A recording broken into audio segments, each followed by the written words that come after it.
Hi friends, my name is Dhruv. Hope all of you are doing well. This is the third edition of our quiz initiative, that is the Hindu quiz. Here some key features of our quiz initiative.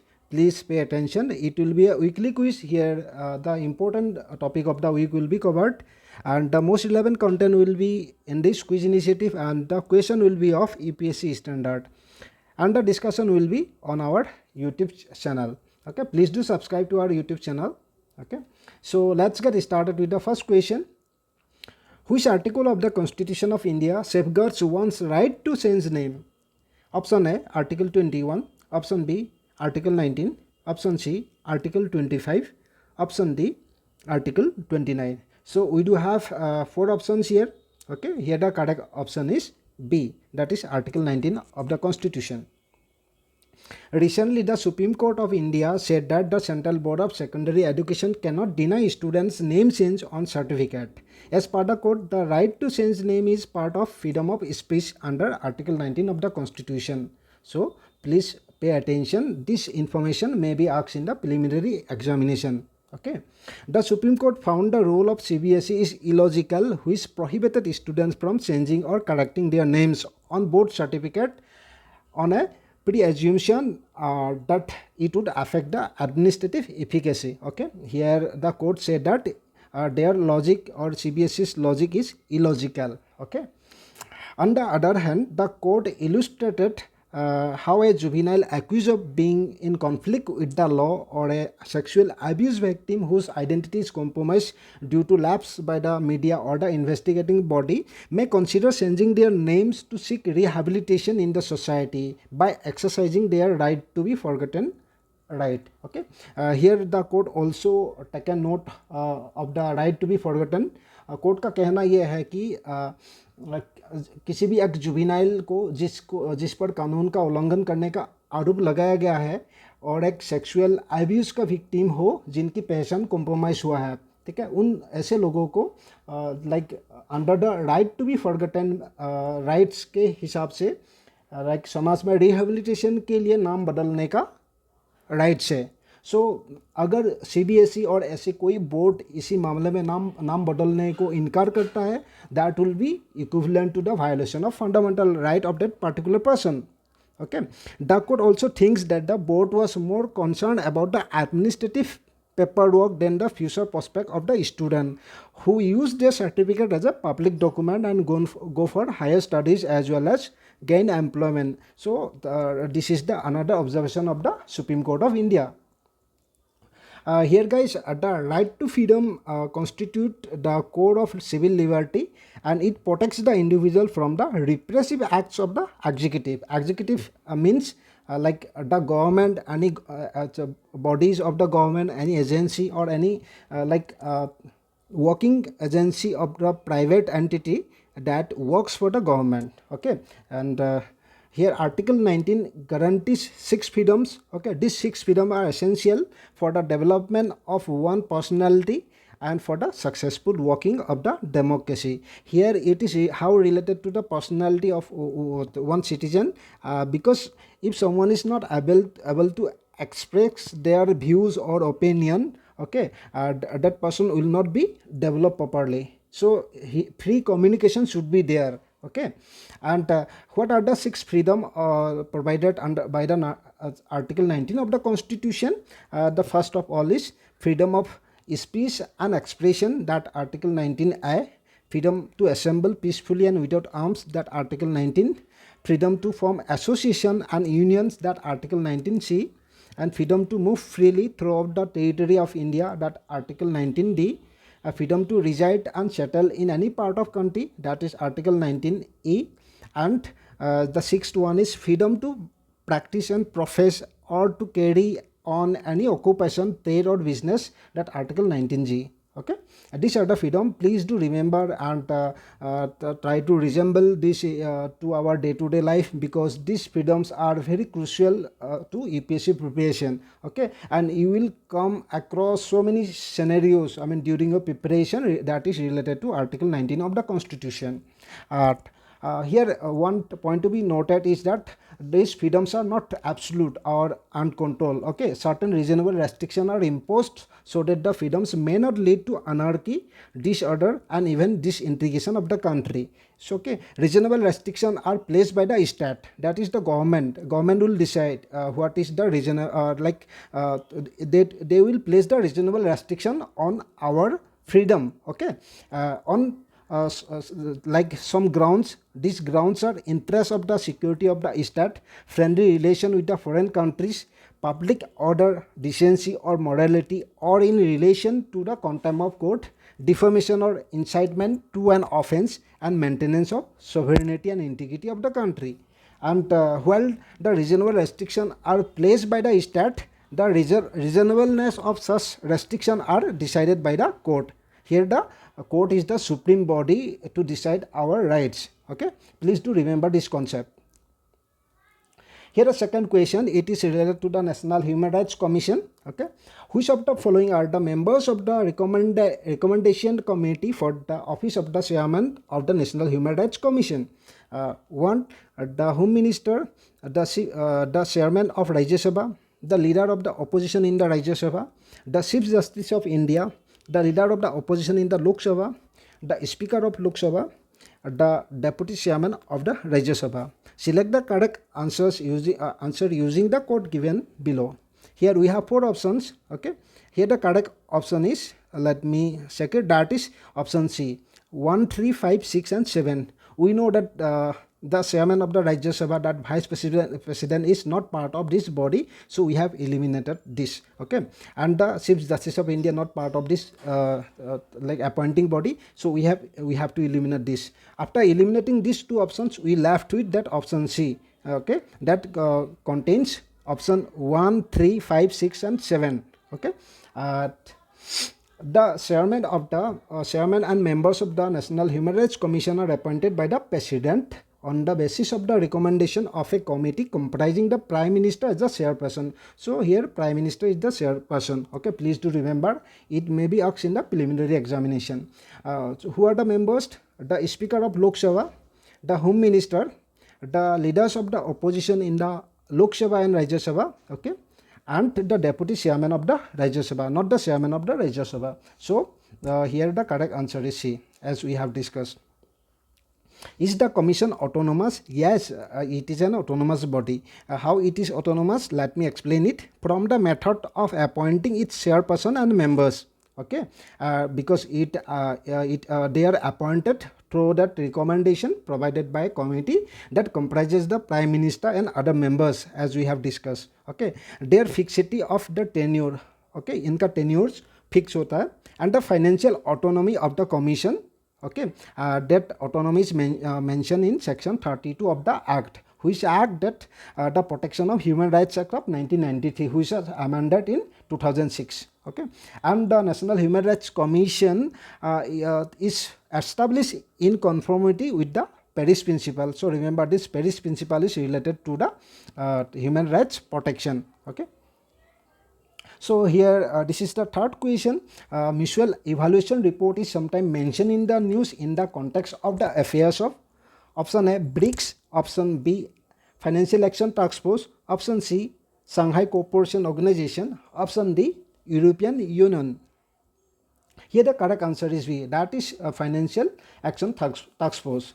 The mutual evaluation report is an assessment of a country's measures to combat money laundering and the financing of terrorism and proliferation of weapons of mass destruction. Okay, this report includes an assessment of a country's actions to address the risks emanating from the designated terrorist and terrorist organization. So basically it is the assessment review report. Okay, and this assessment is called peer review. Okay, peer review means where members from different countries examine another country. Okay, this report provides an in-depth description and analysis of a country's system for preventing criminal abuse of the financial system. So this is all about that mutual evaluation report. This mutual evaluation report has two basic components. The one is effectiveness and second is technical compliance. Effectiveness is the finding of on ground verification by the particular member countries. Okay, and technical compliance is the legislation, laws and other legal instrument placed by that particular country in question. Okay, that will be considered as a technical compliance. Okay, this is all about mutual evaluation report. And as the financial action task force has been in the news for so many years, so this time a question may be asked in the preliminary examination. It is a very high yielding topic. Okay, please do pay attention. The fourth question, the term compulsory licensing sometime mentioned in the news implies option A, an standard approval process of the government agencies to set up business in certain sectors. Option B, government authorization to an applicant for making, using and selling a patented product without the consent of the patentee. Option C, a licensing process for businesses related to biotechnology. Option D, an special approval that has to be obtained by businesses engaging in export of certain products. So here we have four options. The correct answer is, that is B. So guys, the compulsory licensing is when a government allows someone to or someone else to produce patented product or the process without consent of the patent owner, or plans to use that particular patent protected invention itself.